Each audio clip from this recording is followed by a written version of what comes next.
Who is the CCP's closest ally today?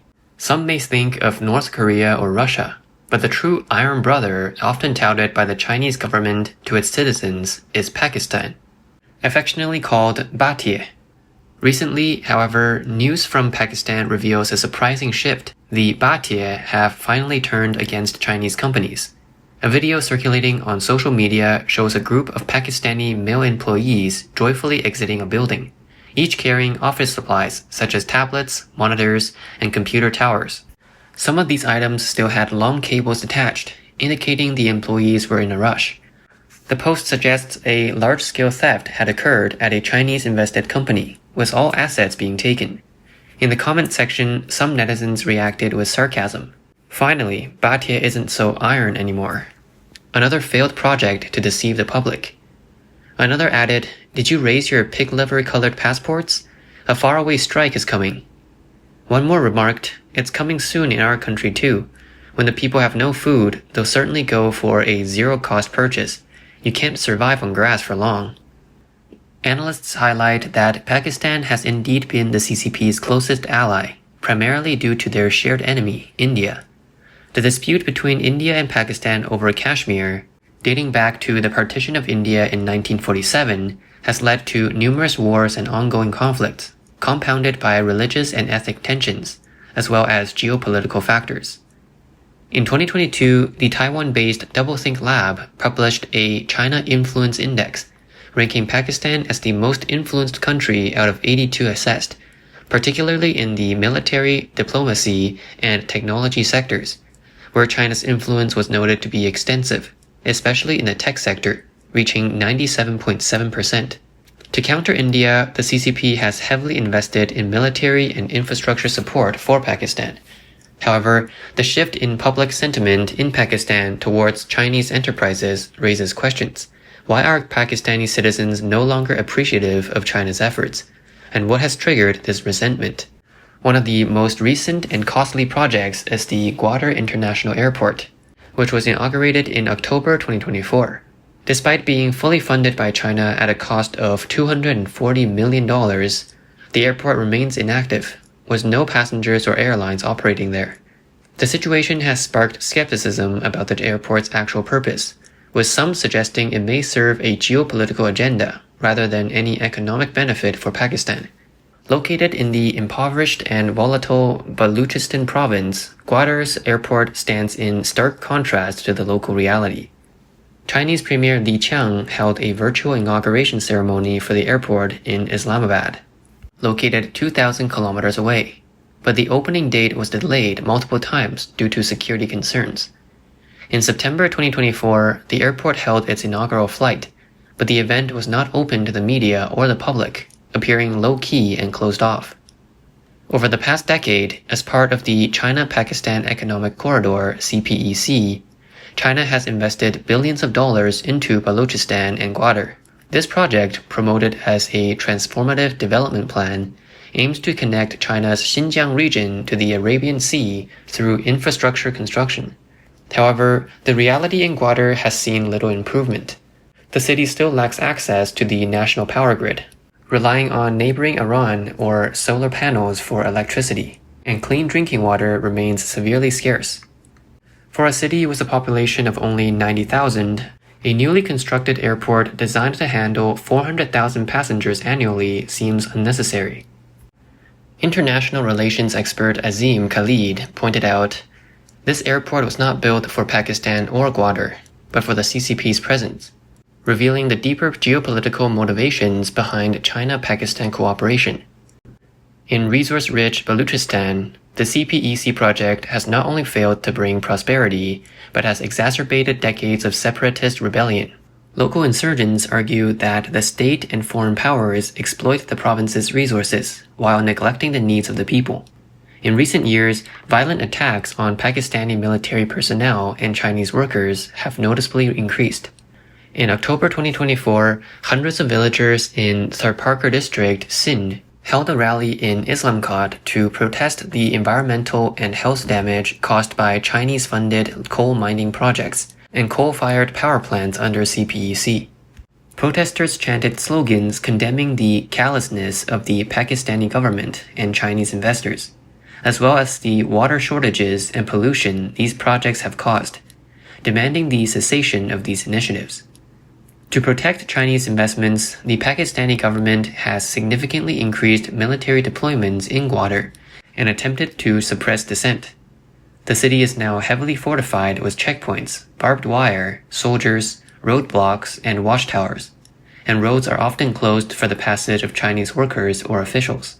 Security personnel closely monitor foreign journalists, and even local fish markets are considered sensitive areas, with reporting prohibited. This high-pressure environment has created a sense of oppression and unease among residents. Kuda Bakesh Hashim, a 76-year-old Gwadar resident, recalled, "No one ever asked us where we were going, what we were doing, or our names. We used to have picnics in the mountains or countryside all night, freely. But now we are asked to show ID, explain who we are and where we're from. We are the locals, but it's those questioning us who should explain who they are."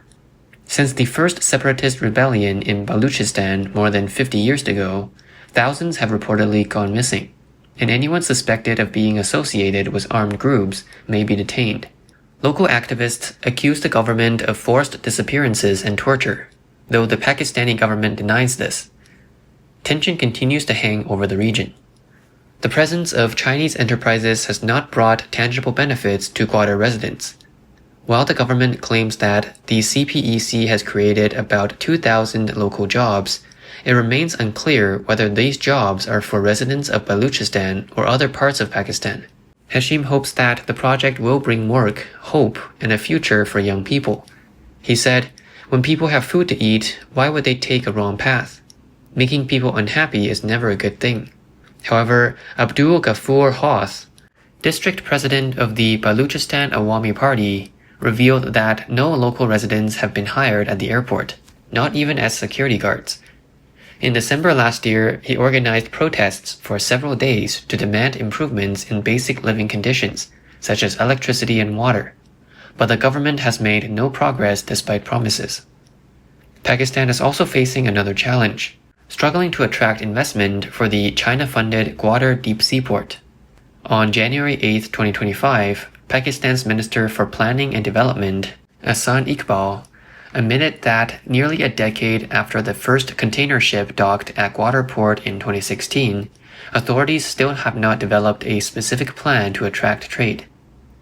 He emphasized that Gwadar Port lacks commercial analysis and a comprehensive operational strategy, urging immediate action to unlock its potential, and calling for a plan to boost trade flows to be submitted within 6 months. However, these temporary measures fail to conceal the lack of long-term planning, exposing fundamental governance flaws in Pakistan and raising doubts about the actual value of the port. Located along the Arabian Sea in Baluchistan, Gwadar Port was completed in 2007 at a cost of nearly $250 million and has been operated by China Overseas Port Holding Company since 2013. Despite an additional $1 billion in investments over the past decade, the expected results have not materialized. According to Pakistan's Ministry of Maritime Affairs, Gwadar Port's 3 berths handled less than 1% of the country's total maritime trade in the 2022 to 2023 fiscal year, placing it at the bottom of the 3 major ports. This dismal performance starkly contrasts with the government's grand promotional vision.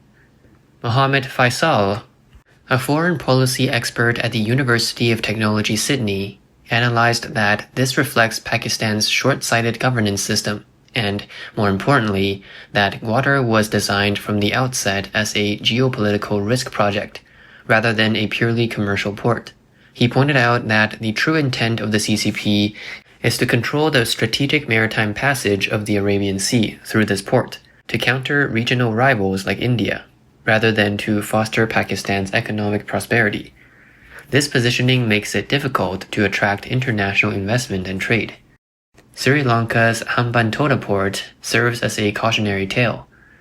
In 2017, Sri Lanka, unable to repay related debts, was forced to lease the port to China for 99 years, becoming a prime example of China's debt trap diplomacy If Gwadar followed suit, Pakistan risks losing more of its sovereignty. To address the situation, Prime Minister Shehbaz Sharif ordered on January 7, 2025, that 60% of public sector imports and exports must pass through Gwadar port, up from his earlier directive in August 2024 to have at least 50% of goods use the port.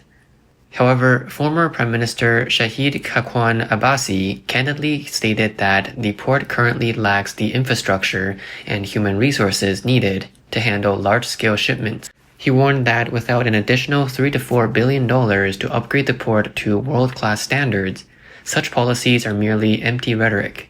Abbasi criticized the Sharif government's approach as unrealistic, calling it an ineffective political gesture that will not solve Gwadar's ongoing challenges. The Chinese company operating the port plans to expand it to 100 berths by 2045. While this vision seems ambitious, it is in stark contrast to the current stagnation. Baluchistan's long-standing instability, lack of basic services such as water and electricity, and frequent security threats have made investors hesitant to commit. Through massive investments, the CCP seeks to control this strategic point, but its model mirrors that of Sri Lanka's Hambantota port, exporting surplus production capacity, shifting debt burdens, yet failing to benefit local populations and deepening distrust. If the current situation does not change, Gwadar Port may face the fate of becoming a geopolitical pawn, with its vision of commercial prosperity turning into an empty promise, and Pakistan risking a heavier price, similar to Sri Lanka.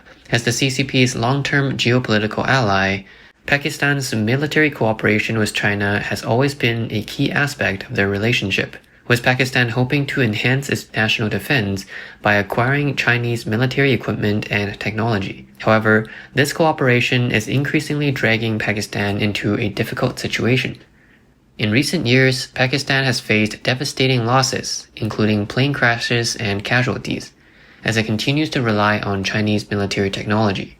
The main reasons for these tragedies are technological lag and reliability issues. These incidents not only expose flaws in Chinese military equipment, but have also come at a high cost for Pakistan.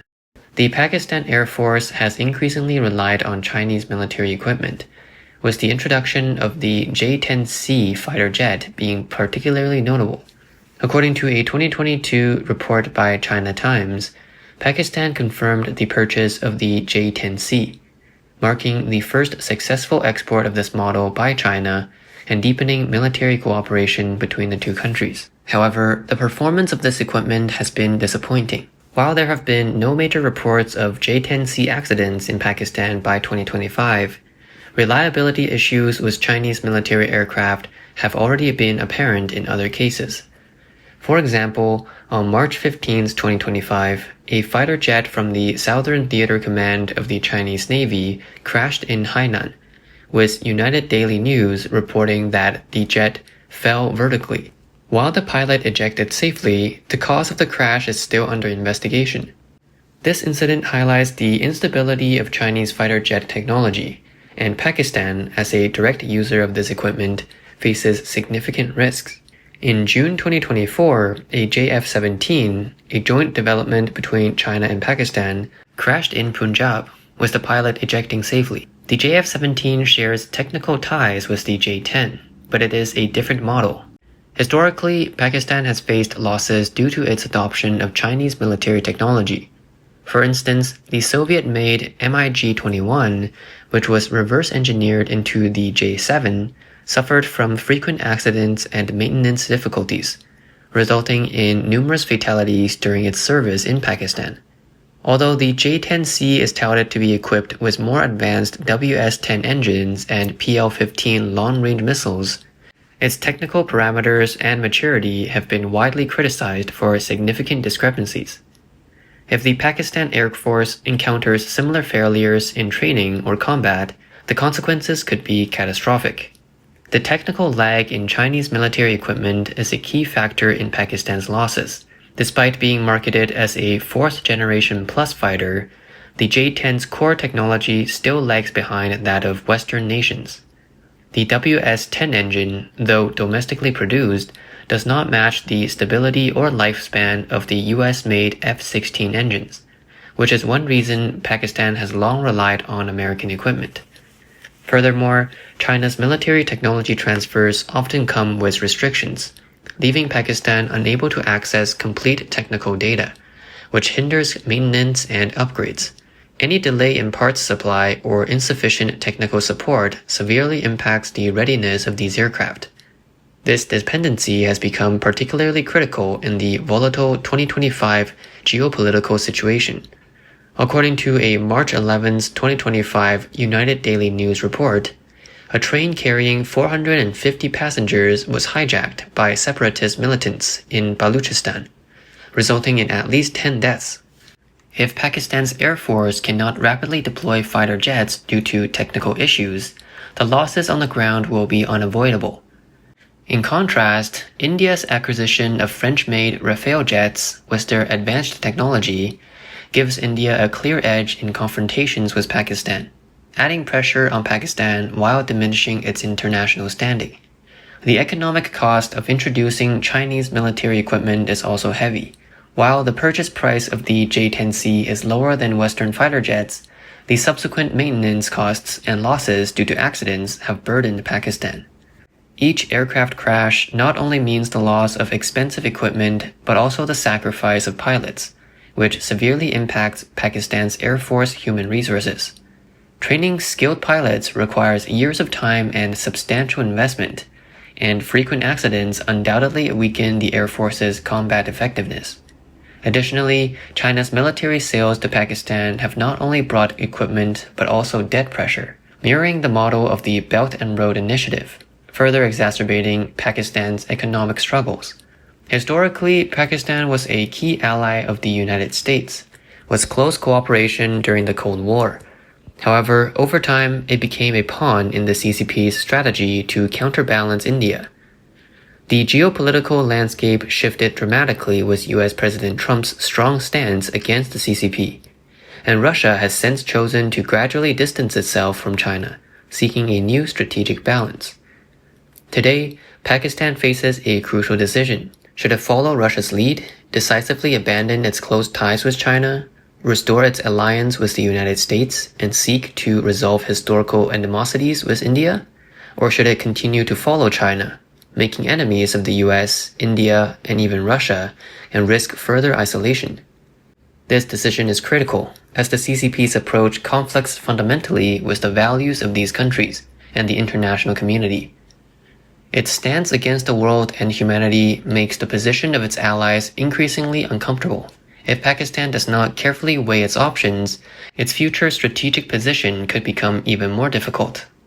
It is important to note that the Pakistani public's view of China contrasts sharply with the CCP's domestic propaganda of brotherly friendship. The people have not benefited from China's investments and are increasingly dissatisfied with the debt traps and resource exploitation that have accompanied this so-called aid. They harbor grievances about this unequal partnership. It seems the people of Pakistan have seen through the nature of Sino-Pakistani relations. The CCP seeks only to use and exploit Pakistan, not to foster mutual support and shared prosperity. In fact, after decades of alignment with China, Pakistan has ended up with poverty, underdevelopment, and international scorn. Today, through practices like zero-cost purchases, the Pakistani public has made its choice, rejecting China and returning to the free world.